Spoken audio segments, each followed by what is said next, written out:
Akademik Yusif Məmmədəliyevin 120 illik yubileyinə həsr olunan tədbir keçirilib. Tədbirin iştirakçıları ümummilli liderin abidəsini ziyarət edib. Dekabrın 5-də görkəmli kimyaçı alim Akademik Yusif Məmmədəliyevin 120 illik yubileyi münasibətilə keçirilən tədbirin iştirakçıları ümummilli lider Heydər Əliyevin Naxçıvan şəhərinin baş meydanında ucalan abidəsini ziyarət ediblər.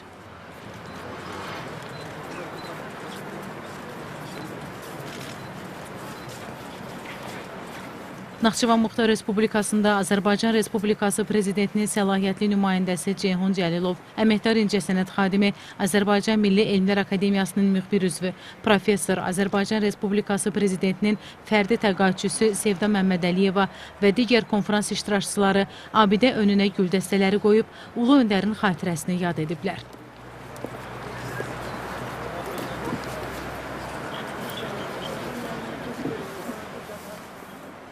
Tədbir iştirakçıları abidə önündə xatirə fotosu çəkdiriblər.